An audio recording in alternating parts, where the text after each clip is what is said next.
We are covering the Posse Comitatus trial against the Trump administration the only way we know how on Legal AF, to have our intrepid contributor, Adam Klasfeld, who is effectively virtually in the courtroom, reporting on now day 2, which I believe is going to be the the Department of Justice Trump response to the case that's been put on by Gavin Newsom's team and his Attorney General, Rob Bonta, against the Trump administration. And for those that didn't see day 1 or don't know what I'm talking about, you're on Legal AF. I'm joined soon by Adam Klasfeld of All Rise News, who's one of our amazing new contributors doing video work for us. And he is in these courtrooms and reporting in real time at the moment about what's happening. Yesterday, we talked about some bombshell testimony that went against the Trump administration from the military itself. And we're all on the edge of our chair to hear from Adam about what happened in day 2.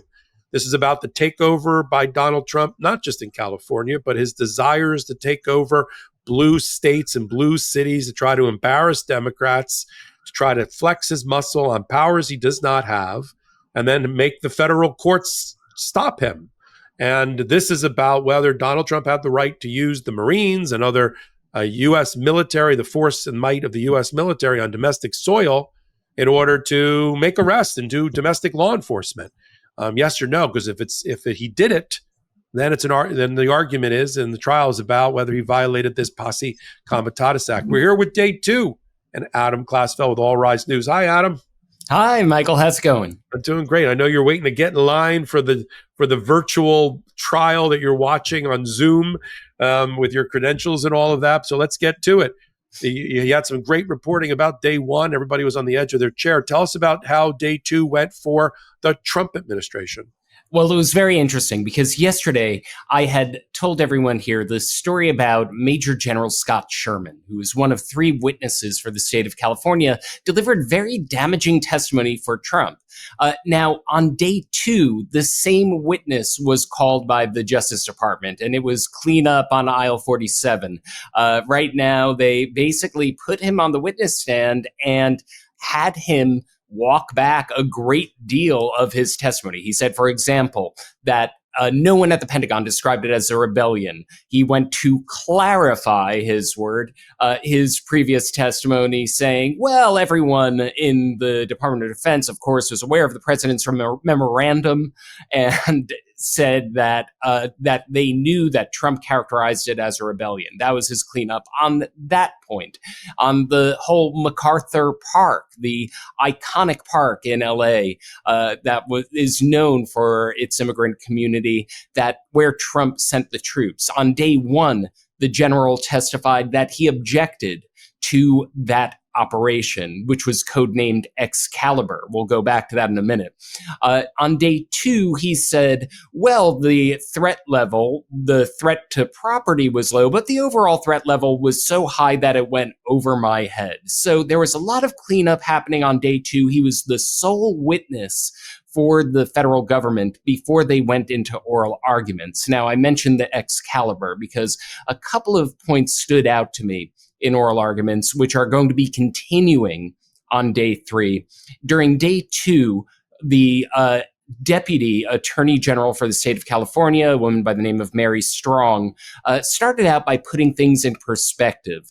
And she talked about how the second largest city in the United States has been under a military occupation, as how she put it right there. And she said to talk about the number of the troops, it's nearly 5,000. And the statistic she gave was a startling one. That is larger than the total number of troops deployed to Afghanistan in the 3 months after 9/11. So that was one statistic that she gave. She also went back to the codename Excalibur operation. That word she pointed out, it's King Arthur's sword, and it's about the divine right of rule, that in the wake of the No Kings protests and the symbolism, she was calling out the symbolism of this operation, the one that would go to an immigrant-heavy community, that would take the troops and deploy the troops into that iconic park that was labeled by one city council member as the Ellis Island of the West Coast, that they chose that word, was very striking to her. And she asked the judge, Judge Breyer, to end what she called the military crusade unleashed by the Trump administration. So there was one witness, and it was a return, I guess, as a hostile or direct witness of the military official that you talked about. Let's stay on that for a minute. How did the Attorney General's office in Cross handle, and how did they handle the cross-examination of a witness that had been favorable for them? And what do you think on balance? How do you think it landed, this witness, ultimately with Judge Breyer?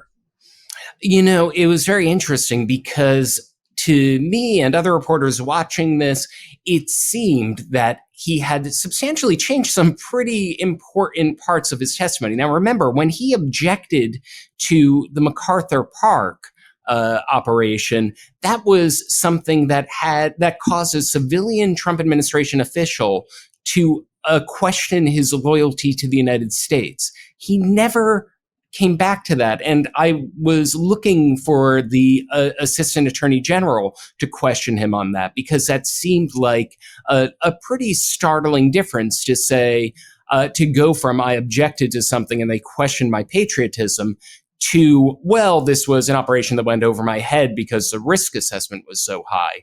I didn't see that on cross-examination. However, it was returned to during oral arguments. And she said, the Deputy Attorney General, that essentially that the extreme reaction from this Trump administration official, Chief Bovina of Border Patrol, Sector Chief for El Centro, that shows that they're not interested in following the law, but finding a loophole.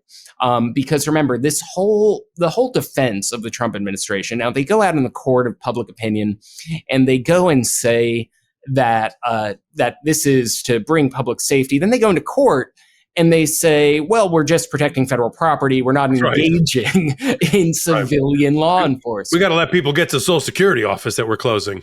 Exactly. Yeah. From a trial lawyer standpoint, I think that's where you and I have fun bouncing ideas off each other. Right.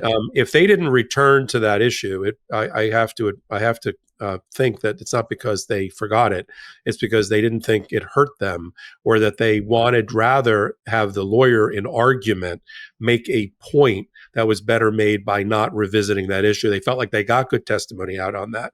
They didn't want to muddy the waters again with it and have him have yet a third opportunity to change his story again. That's what happens when you have a slightly, it's a little bit of a white knuckle. Sounds to me like it was a little bit of a white knuckle witness for the Attorney General, or at least it turned out that way. And sometimes with them, you make decisions, discretion being the better part of valor. I don't need to go to that well another time. Let me leave it where it is, and then I'll make the argument as the lawyer. That's what it sounds like it happened to me. Right. And that sounds right on the money there, Popok, because, when you looked at the very blow by blow, very measured and carefully constructed direct examination of that witness on day one, it seemed like that they were building off of a record that they have. This has gone through the discovery process. There are some visual exhibits that have not been made public. Maybe they felt that the paper trail was on their side, and as you said, why muddy the waters? Yeah, and then lastly, we're turning into day three. Snapshot, and I won't hold you to it in terms of a prediction, but based on what you're seeing in the first 2 days, how does the case look for the Attorney General and Gavin Newsom against the Trump administration?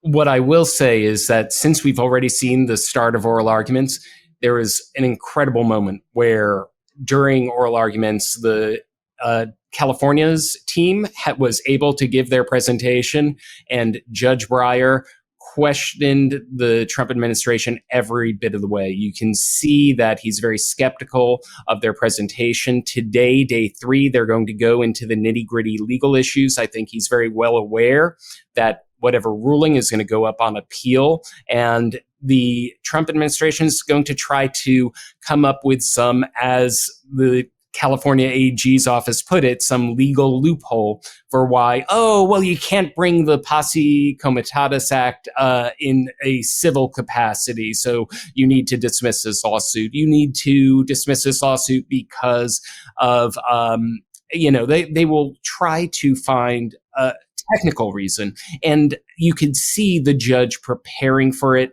anticipating it, and giving the very the in the weeds, arcane legal arguments for, okay, if you can't bring a Posse Comitatus Act lawsuit for an injunction, what is the appropriate way to do it?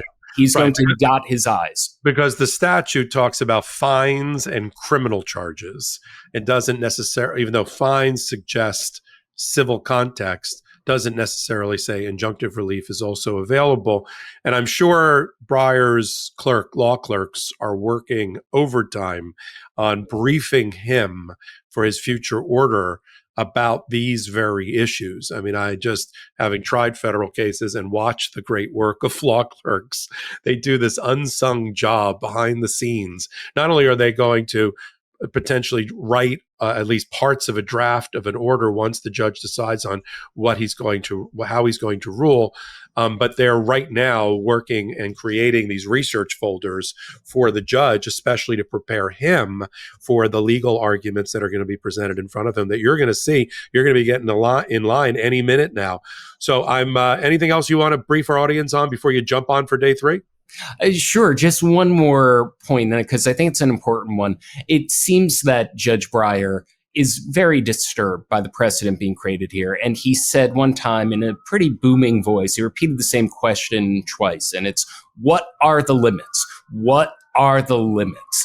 And he wants to make sure that he can come up with some sort of architecture that governs this, that every time Trump says that there's a rebellion, that can't be the end of the legal analysis. So he's pushing it. He is aware that this is going to go up on appeal all the way up, and that he is going to have to create an architecture based on something completely unprecedented.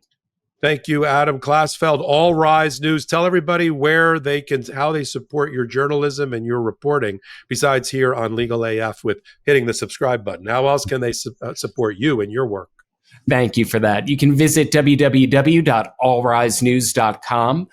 You can, once you're at that page, subscribe. And if you become a paid subscriber, you unlock all of the coverage, and you help me covering the courts to provide it. We have a deep coverage of this trial and other topics. And talk about your Substack. Yes, that is on Substack, www.allrisenews.com. You can find All Rise News on Substack. Got it. Very good.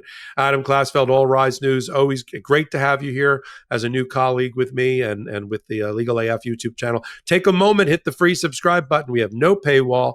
We have no outside investors. We've got no corporate parent telling us what to do or what contributors to add on here. You want to vote for our content, keep us on the air, hit the subscribe button. So until our next reports, Michael Popok and Adam Klasfeld on Legal AF. I'm Michael Popok, and I got some big news for our audience.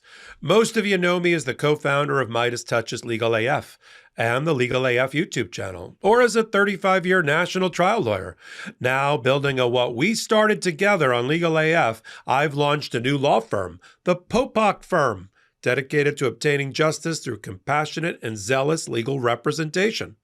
At the Popok Firm, we are focused on obtaining justice for those who have been injured or damaged by a life-altering event by securing the highest dollar recoveries. I've been tirelessly fighting for justice for the last 35 years, so my own law firm organically building on my Legal AF work just feels right. And I've handpicked a team of top-tier trial fighters and settlement experts throughout all 50 states known as big auto injury attorneys who have the know-how to beat heartless insurance companies, corporations, government entities, and their attorneys. Big Auto's attorneys working with my firm are rock stars in their respective states and collectively responsible for billions of dollars in recoveries. So if you or a loved one have been on the wrong side of a catastrophic auto, motor vehicle, rideshare, or truck accident, suffered a personal injury, or been the victim of medical malpractice, employment harassment or discrimination, or suffered a violation of your civil and constitutional rights, then contact the Popok firm today at 1-877-POPOK-AF or by visiting my website at www.thepopokfirm.com and fill out a free case evaluation form. And if we determine that you have a case and you sign with us, we don't get paid unless you do. The Popok firm, fighting for your justice every step of the way.